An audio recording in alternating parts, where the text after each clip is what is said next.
साहिब सतगुरुदेव की जय। बंदी छोड़ कबीर साहिब जी की जय। बंदी छोड़ गरीबदास जी महाराज जी की जय। स्वामी राम देवानंद जी गुरु महाराज जी की जय हो।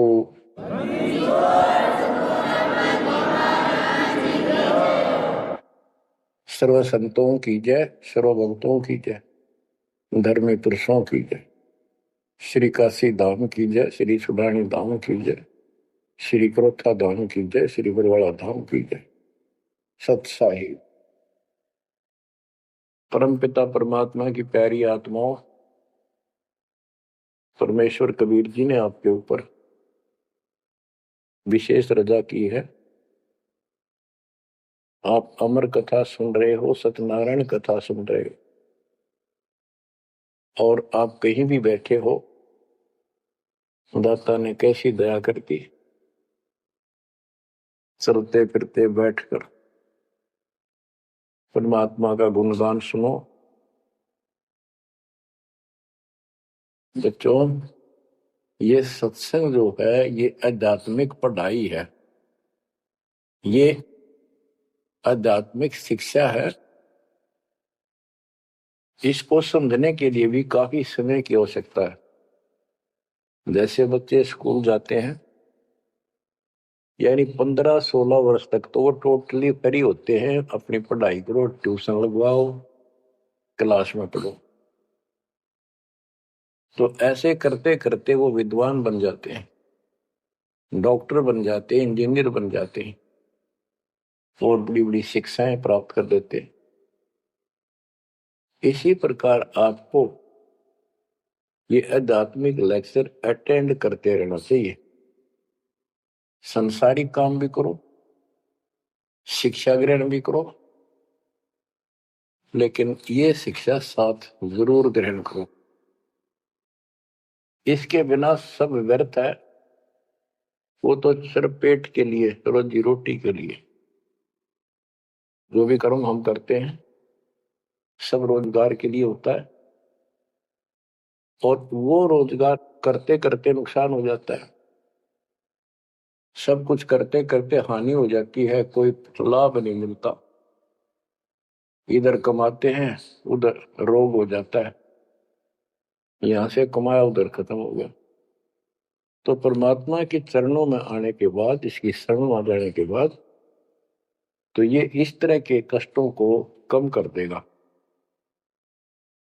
परमात्मा की महिमा भी ना सुने, भक्ति ना करें, और काम में ज्यादा ध्यान दें, कदे नुकसान ना हो जाए, और वो करते करते हो जाता है, फिर घर के रहते ना गांठ के। इसलिए काम अवश्य करो, पर इसमें नागा ना करो। परमात्मा की महिमा अवश्य सुनो, और भक्ति डेली करो। सुबह दोपहर शाम के परमात्मा की स्तुति। आजकल तो अनपढ़ भी कर सकते हैं, मोबाइल घर घर है, उसमें लगाओ आरती सुबह दोपहर शाम की, आराम से सुनो। काम भी करते रहो, खाना बना रहे हो, आरती चल रही है, बहुत बढ़िया, ध्यान आरती में रहेगा।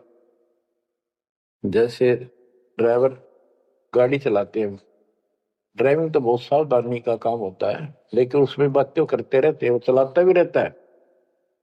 इसी प्रकार इस समय का ऐसे सदुपयोग करो, सुमन भी करो, गाड़ी भी चलाओ, तो आरती भी लगा लो, उसके अंदर चलते रहो, सुनते रहो। तो परमात्मा ने आपके ऊपर रजा करने में कसर नहीं छोड़ रखी। और अब आप भी चौकस हो जाओ, सतर्क हो जाओ, समर्पित और दृढ़ हो जाओ। तो बच्चों, ये है वो तत्व ज्ञान। और अभी तक तो हमारे को अध्यात्म का सिर पैर भी ज्ञान नहीं था। और जब तक बच्चों हमें विश्वास नहीं होता कि परमात्मा कौन है, इसका प्रमाण कहाँ है, कहाँ प्रूफ है, और हमारी आत्मा इस बात को नहीं स्वीकार कर लेती क्या सचमुच यही सत्य है, तब तक हम भक्ति भी करते रहते हैं, और आत्मा अस्थिर रहती है, मन अस्थिर रहता है, कोई भी कोई साधना बताता है हम उसी को करने के लिए तत्पर हो जाते हैं। वो पहले वाली तो छोड़ते नहीं और भी शुरू कर देते, क्योंकि हमें चाह है परम पिता की। हमें इस बात का एहसास है कि एक शक्ति है जो हमारे दुखों का निवारण करती है, किस्मत से भी अलग देती है। किस्मत में दुख आया, प्रारब्ध में कष्ट हुआ, तो हम उसके निवारण के लिए किधर झाड़ फूक वालों के पास, कहीं हाथ दिखाने गए, कहीं पहाड़ों पर किसी ने बताया वहां गए, व्रत रखने को कहा वो रखा। हमने हर तरह से कोशिश की कि कोई सुख प्राप्त हो, ज्यादा धन प्राप्त हो, लेकिन ऐसा कुछ नहीं हुआ। वैसे कभी इत्तेफाक से कोई दाव लग गया, कोई हटकर कोई ऐसा लाभ होता दिखा हो गया, वो होना तो था कर्म का, प्रारब्ध में आ गया कोई और वो सूत बैठ गया, और हम और दृढ़ हो गए उन्हीं पूजाओं पर, उन गलत साधनाओं पर जो गीता में मना कर रखा है। दास अपनी बताता है, ये आपके साथ भी अवश्य हुई है, आपको अब एहसास होगा। जैसे दास बचपन से रामकृष्ण और विशेषकर विष्णु जी का, कृष्ण जी का विशेष भक्त रहा है, इसके साथ हनुमान जी के प्रति भी लगन में, तड़प में, चाह में कोई कमी नहीं थी। इस कारण से मंगलवार का व्रत रखना, किसी ने बता दिया कि सालासर एक स्थान है जहां पर हनुमान जी का बहुत प्रसिद्ध मंदिर है, और वहां जाने से सारे सुख हो जाते हैं। तो दास सिरसा सर्विस करता था, हरियाणा का एक शहर है, पंजाब से सटा हुआ डिस्ट्रिक्ट है। वहां से पता चला तो दास बैठ कर ट्रेन में सालासर पहुंचा, शुरू उतरा, वहां से अन्य साधनों से वहां एक छोटा सा गांव सालासर, वहां एक छोटा सा मंदिर, और उसमें एक पत्थर की मूर्ति, तो उसकी शक्ल भी ठीक सी को हनुमान का वो आइडिया लगा था। उस समय ये सन 1978 की बात है, ऐसा कोई वहां पर ज्यादा भीड़ नहीं होती थी, हम सुबह आराम से दर्शन कर लेते थे। हद से हद 500-400 आदमी जाते थे। फिर देखते देखते 10 साल में वहां पर टेढ़ी मेढ़ी लाइन बनने लगी, यानी 4-4 घंटे में नंबर आने लग गया। और उस दौरान जैसे भी कोई राहत मिली, जैसे सर्विस लगी, पढ़ते थे, पास होते चले गए, हनुमान जी और श्री कृष्ण की जय जयकार, हम पढ़ते थे, पास होते चले गए। तो ये श्रेय अपने इष्ट देवों को मानते थे जो एक से अनेक थे, श्री विष्णु भगवान, कृष्ण जी, श्री राम जी और हनुमान जी, शंकर भगवान जी। यानी शंकर भगवान जी कोई पीछे नहीं रखते थे, और ये बता रखा था अगर माँ की भक्ति नहीं करनी, इसको विशेष ध्यान नहीं देते थे इसके ऊपर।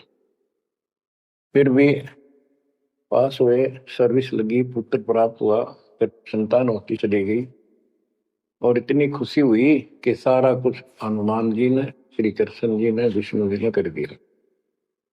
और ये देख रहा है दास के जो कबीर नास्तिक है उनके भी ये सुख हो रहे थे। तो बात ये है, अब पता चला कि ये साधना वो सुख देने की थी नहीं जो हम इनके सिर कर रहे थे, यकीन से होगा इनको श्रेय दे रहे थे। तो बच्चों, कबीर पीछे लग गया जाऊं था मैं लोक वेद के साथ, मार्ग में सतगुरु मिले, दीपक ले दिया हाथ। इस भक्ति के सफर में हम लोक वेद के आधार से इधर उधर भटक रहे थे, सही मार्ग मिला नहीं था, और कभी भी मंजिल प्राप्त नहीं कर सकते थे। ठीक है, हमारी तड़प थी तो भगवान भी मिले। जैसे वेदों में प्रमाण है, ऋग्वेद मंडल नंबर 9 सूक्त चमन मंत्र 3 में कि परमात्मा सबसे ऊपर के लोक में बैठा है। फिर ऋग्वेद मंडल नंबर 9 सूक्त 82 1 2 3 में, ऋग्वेद मंडल नंबर 9 सूक्त 86 के 26 27 में, ऋग्वेद मंडल नंबर 9 सूक्त 96 के 16 से 20 तक, ऋग्वेद मंडल नंबर 9 सूक्त 94 का मंत्र 2, 95 का मंत्र नंबर 1। इन सब में मिलाकर एक निष्कर्ष निकलता है कि परमात्मा ऊपर से गति करके आते हैं और यह अच्छी आत्माओं को मिलते हैं। एक कविता काव्यनों यानी लोकोक्तियों, शब्दों, वाणियों, साखियों के माध्यम से अध्यात्म ज्ञान अपने मुख कमल से बोलकर सुनाते हैं और वो एक कवि की तरह आचरण करते हुए वर्जम घूमते फिरते और अपने मुख कमल से वाणी बोल करके भक्ति की प्रेरणा करते हैं और गुप्त भक्ति के, परमात्मा की साधना के गुप्त मंत्रों का आविष्कार करते हैं। जैसे गरीबदास जी ने बताया है, कबीर साहब बताते हैं, गरीब सोहम शब्द हम जग में लाए, सार शब्द हमने गुप्त छिपाए।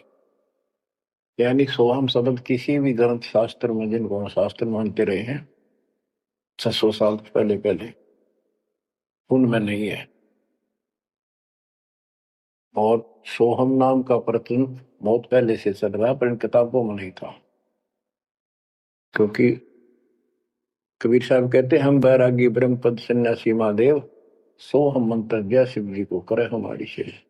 उनको ज्ञान समझा सबको, ज्ञान इतना गजब का है, एक बार आत्मा जरूर पकड़ लेती है और नाम की भी इच्छा करती है, तो उस समय जब परमात्मा अपना ज्ञान सुना रहे होते हैं, काल निकल जाता है उस आत्मा से और आत्मा ध्यान से सुनती है, सत्य मान लेती है। तो इन्होंने ब्रह्मा जी ने, विष्णु जी ने, शिव जी ने सबने नाम दे दिए। इनमें सॉफ्टवेयर लगा दिया परमात्मा ने। विष्णु जी में हरियम का, शिव जी में सोम का, ब्रह्मा में ओम का, और वही आज हमारे को लगा दिया। अब हम अपना काम इनसे डायरेक्ट ले रहे हैं। तो कहने का भाव ये है कि जिस समय परमात्मा अपना ज्ञान सुनाते हैं, काल भाग जाता है। परमात्मा के वहां से आते ही काल प्रवेश कर जाता है, उनकी बुद्धि को फेर देता है। इसी कारण से दोबारा इन्होंने परमात्मा की वाणी सुनी नहीं, विचार नहीं सुना और ये धोखा खा गई। हमने भी बहुत बार धोखा खा लिया, संकों बार हम ये कष्ट उठा चुके और ये धोखा खा चुके हैं। तो अपने भगवान को छोड़कर इन बकवादा बड़े रहे। मानुष जन्म पाएकर खोवे, सतगुर विमुखा युग युग रोए। बच्चों, गिरीश सतगुर संगत छोड़कर लाख वर्ष जप कीन, इंद्रिय क्रम ना मोक्ष होए, अरे काल के आदि। जैसे आपको बार बार समझाया जाता है कि सतगुरु से विमुख होने के बाद हम आज से 600 वर्ष पहले परमात्मा से विमुख हुए थे। उसके बाद हम पता नहीं किन किन धर्मों में जन्मे, कभी भक्ति की कभी ना की। भक्ति करते थे और भक्ति ही नहीं थी, लेकिन मालिक फिर भी हमें उन प्रत्येक मानव शरीर में मिले हैं और सच्ची राह दिखाई है। हमने कुछ दिन की साधना अवश्य की है, फिर छोड़ दी, और जिसके कारण परमात्मा हमें चार्ज कर गए। उस चार्जिंग के कारण आज तक आपके हृदय में मालिक की चाह और भक्ति की तरफ बनी हुई थी और मनुष्य जीवन मिलते रहे। क्योंकि हम 600 साल पहले गुरुद्रोही नहीं हुए थे, सतगुरु विमुख हो गए थे। सतगुरु विमुखा युग युग रोआ, मानुष जन्म पाकर खोआ। एक उदाहरण देता हूं। एक राबी नाम की लड़की, जिसको राबिया भी कहा, मुसलमान धर्म में जन्मी, वो पिछले सतयुग से मालिक के उनके साथ लगे थे अपनी बेटी को अपनी आत्मा के। गरीबदास जी ने बताया है कि कबीर साहब बताते हैं, दो दिन मेरी शरण है, यानी एक बार किसी युग में चाहे वो 10 दिन भी नाम ले ले फिर छोड़ दिया वो, मालिक उसको अपने खाते में लिख लेता है। और फिर उसको धीरे धीरे धीरे धीरे देखो, अपने पिता को देखो हमारे लिए कितना कष्ट उठा रहे, उसको धीरे धीरे चार्ज करते रहते हैं, चार्ज करते रहते हैं, भक्ति की तरफ जन्म जन्मांतर बढ़ाते रहते हैं। उसी कर्म अनुसार, उसी क्रिया में वो लड़की आत्मा शराबी बनी हुई थी, मुसलमान घर में जन्म था, 12-13 साल की बेटी थी, भेड़ बकरियां चरा रही थी। और वो सारी सृष्टि के रचनहार हमारे पिता अपनी बेटी के लिए उस जंगल में पहुंच गए, घास फूस पर बैठ के जाकर बेटी के पास मुसलमान धर्म जिंदा का रूप बनाया। हमारे अंदर एक धर्म कर्म की ये भी एक समस्या है कि हम अपने धर्म वालों को महत्व देते हैं, दूसरों से नफरत करते हैं, ये काल की चाल है। इसलिए दाता सौ सब क्षेत्र में करूं अपने जन के काज, हिरण्यकशिपु जो मार दो नरसिंह धर के साथ। अब्राहिम सुल्तान दम के बंदी बन के चले गए, एक नौकरानी बन के चले गए। क्या पड़ा था उनको, कोरडे खाए, नौकर बने, अपने बच्चे को नरक से निकालने के लिए। कि तुम बालक हो, बुद्धि छोटी है, बच्चे की बुद्धि इतना काम नहीं करती, इस ज्ञान से आपकी बुद्धि विकसित होगी, आप कुछ दिनों में संकेत समझने लग जाओ। अब जैसे राबी को मालिक ने समझाया, तो बच्चों परमात्मा अपनी उस बेटी, उस आत्मा के राबिया के पास जाकर बैठ के जंगल में गर्मी सर्दी घास फूस के ऊपर बैठ के और उसको समझाने लगे, बेटी भक्ति किया करो। तो बच्ची थी, जैसे उस धर्म के अंदर जन्मी थी, उसमें जो साधना बताते थे उसको कहती कि हम करते हैं, ऐसे करते हैं, नमाज करते हैं, ईद बकरीद मनाते हैं।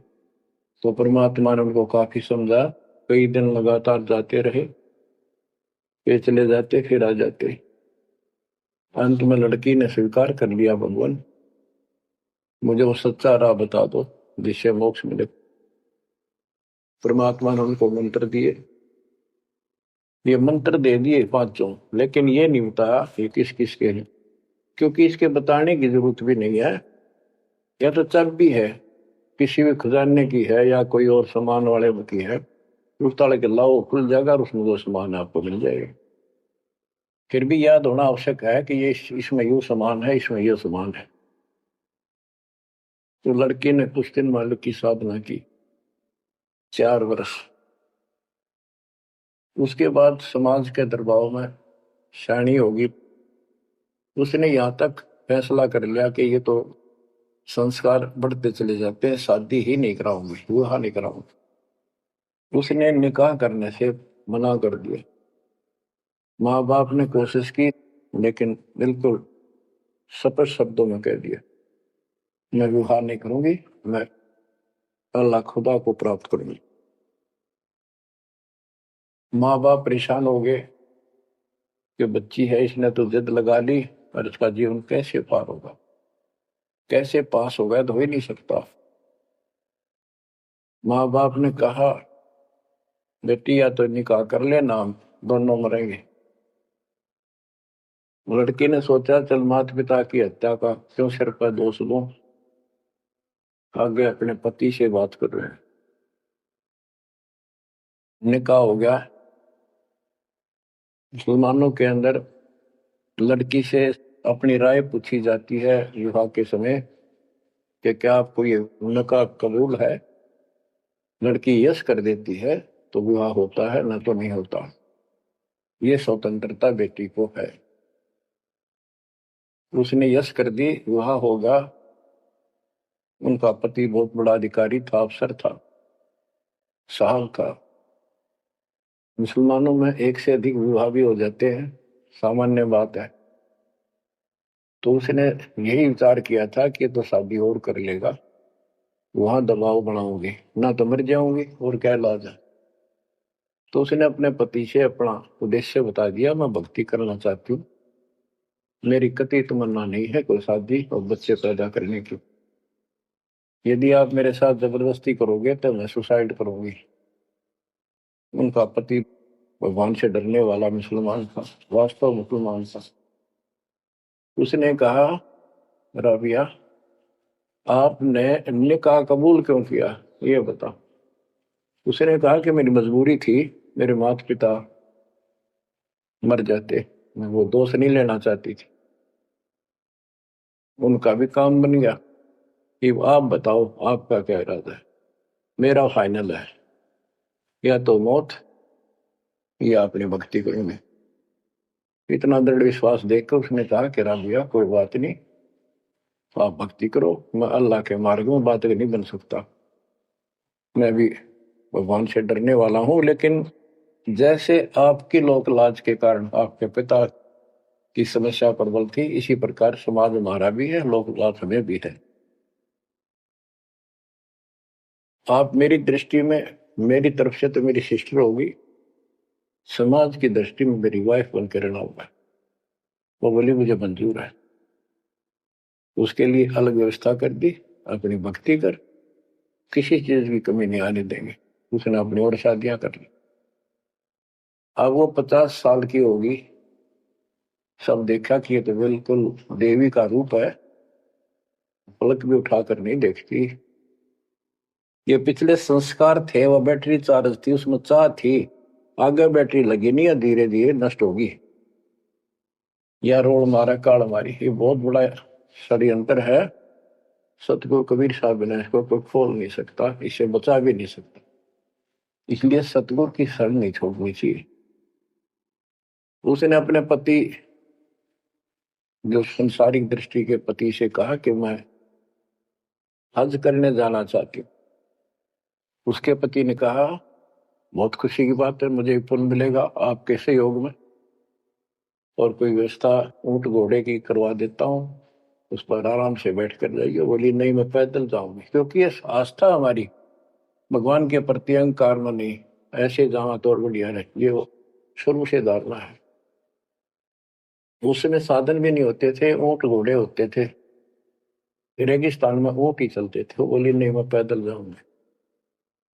राबिया पैदल जा रही थी, रास्ते में कुआं था, उसमें बाल्टी और रस्सा नहीं था। एक कुतिया वहां पर बहुत बुरी तरह रो रही थी, कभी कुएं की तरफ जा रही थी, राबिया के चरणों की तरफ आ रही थी। वो समझ गई कि यह प्यासी है, और साथ में बच्चा है, मरेगी की बच्चे भी मरेंगे। आओ देखा ना ताओ देखा, दया बिना दरवेश कसाई। वो दरवेश थी, संत थी, दयालु थी, असली मुसलमान थी।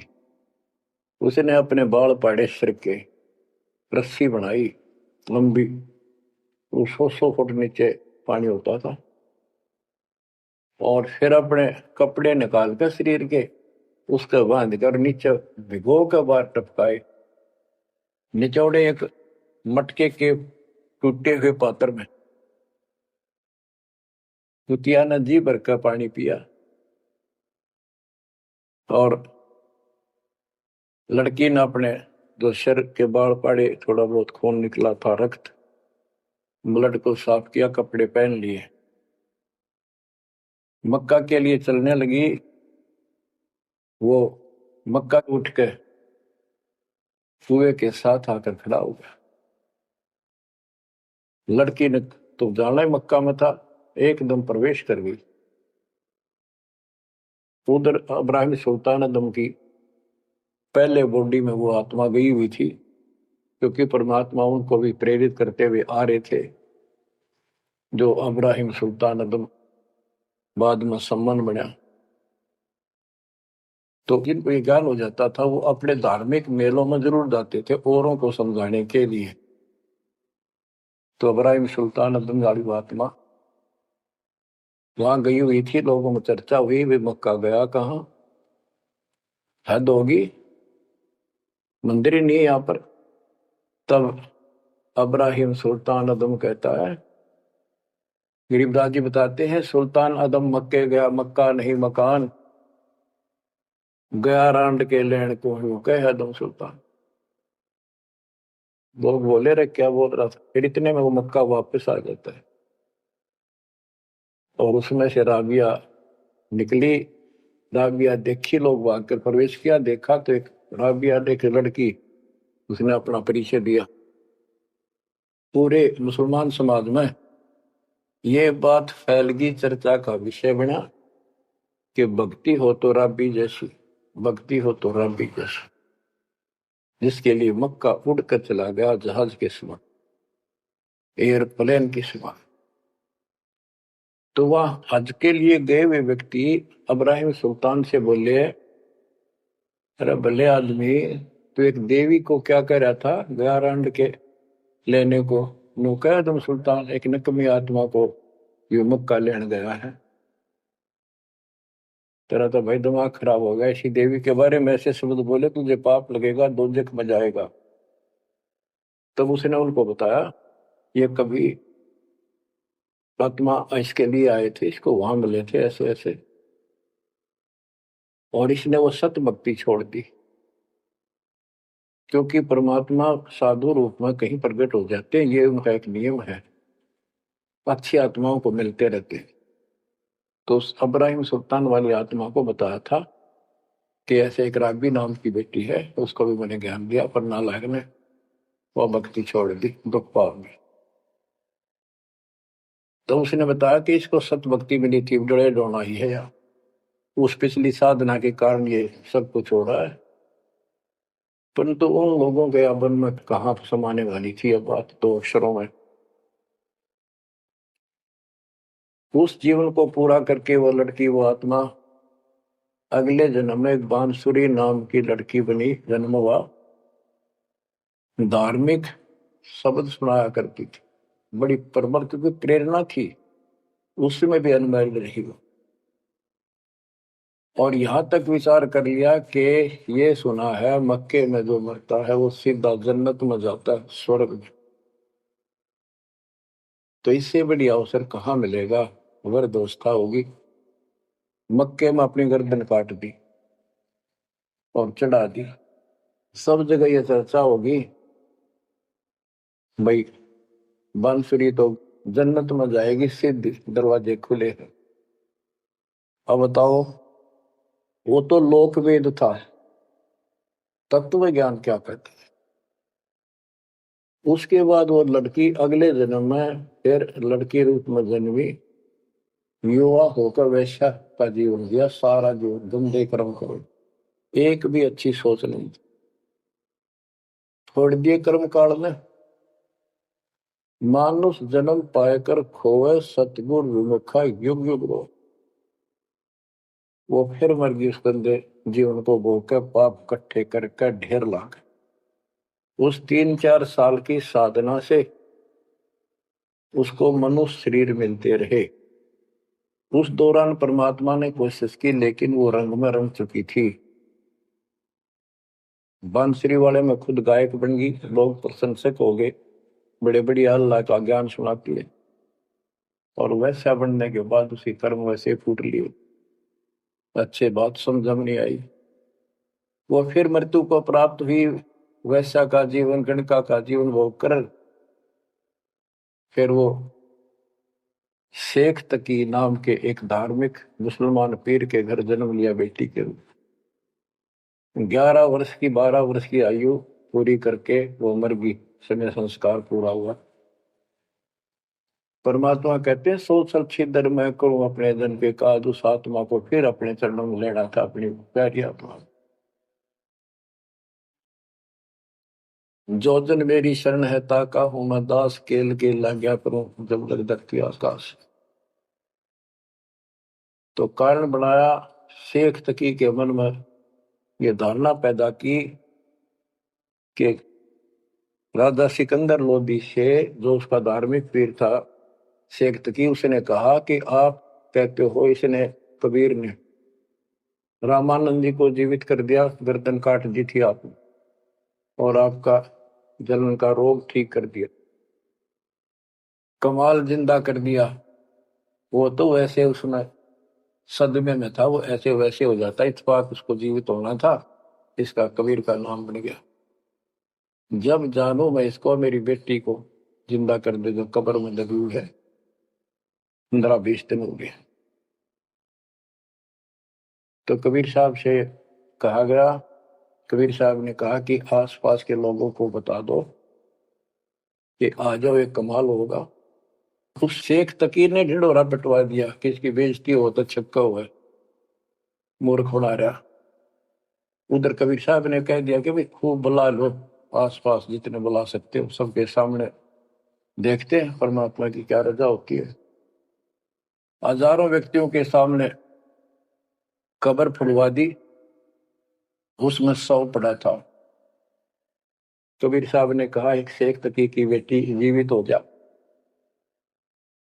लड़की नहीं जीवित हुई। फिर दोबारा कहा, फिर भी जीवित नहीं हुई। शेख तकी नाचन लग गया, खुल गई पोल डोगी की। देखो ये बकवाद करता था, सुन लो भाई, ए डोंगी पाखंडी झूठा। तो परमात्मा ने कहा कि शेख तकी तू कोशिश कर ले। तो और दूसरे बोले जी ये कुछ करने जोगा होता था, अपनी बेटी ने कौन मिट्टी में दाबा है, आपका दया करो। तब कहा है कबीर की बेटी जीवित हो और बाहर आ बेटा। इतना ही कहना था, सारा शरीर में कंपन हुई, डेड बॉडी जीवित होगी, और उठ के बेटी बाहर आ गई। मालिक के चरणों में मस्तक टेका, 1.5 घंटा तक अपनी पिछली गलतियां और कबीर भगवान की समर्थता सबके सामने बताई, और कहा कि ऐसे ऐसे मुझे भगवान मिले थे अल्लाह, ये खुद अल्लाह अकबर है, पूरी सृष्टि के रचने वाले, सबके दुख दूर करने वाले। मेरे कर्म फूट गए, मैं इनको छोड़कर ऐसे ऐसे गंदे जीवन जी के मैं आज फिर इनकी कृपा हुई, मेरे जीवन शेष नहीं था। पशु पक्षी बनने वाली लाइन में खड़ी थी, ये परमात्मा वहां पहुंचे और धर्मराज के दरबार में मुझे पेश किया, वहां से मेरे कागज निकाल दिए और मुझे साथ लेकर यहाँ के छोड़ा है। बोलो सतगुरु देव की जय हो, बंदी छोड़ कबीर साहिब की जय हो।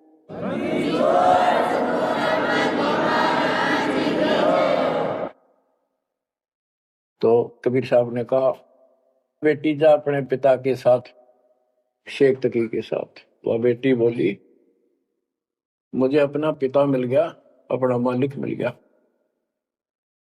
इस कर मेरा संस्कार इतना ही था। आप मेरे पिता हो, सारी सृष्टि के मालिक हो, मैं तो आपके साथ रहूं।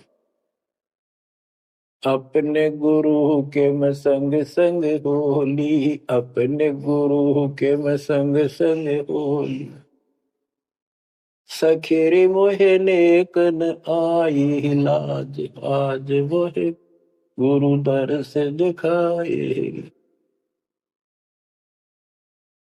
बच्चों यह बात तो बनेगी ऐसे ही।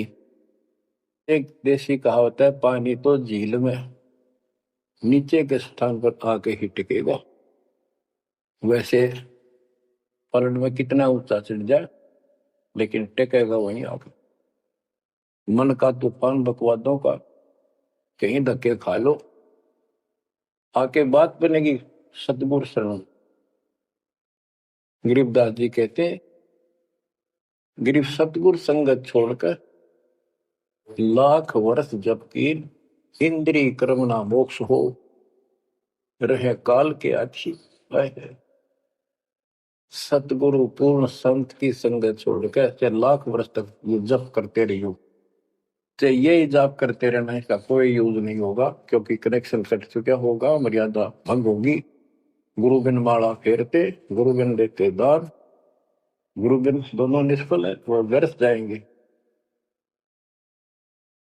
तो बच्चों परमात्मा हमारे लिए भटक रहे हैं,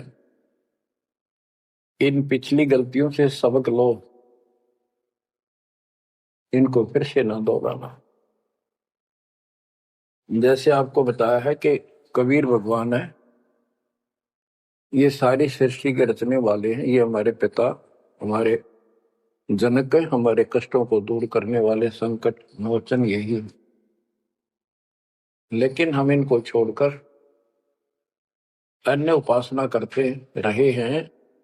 जैसे गीता अध्याय 16 श्लोक 23 और 24 में स्पष्ट कर दिया है कि शास्त्र विधि को त्याग कर जो अपनी मर्जी से इच्छा से मनमाना आचरण करते, मनमानी साधनाएं करते हैं जो शास्त्रों में प्रमाणित नहीं है, उनको न तो कोई सुख हो, न कोई सिद्धि प्राप्त हो, कार्य सिद्ध हो जिससे, और न उनकी गति यानी मोक्ष हो। तो भक्ति करते इसी के लिए है। ये तीनों नहीं हुए तो उस भक्ति का फायदा क्या, लड़ाई ढोने वाली बात। तो बच्चों, आपको बताया सभी वेदों और ग्रंथों से सिद्ध कर दिया कि कबीर भगवान है।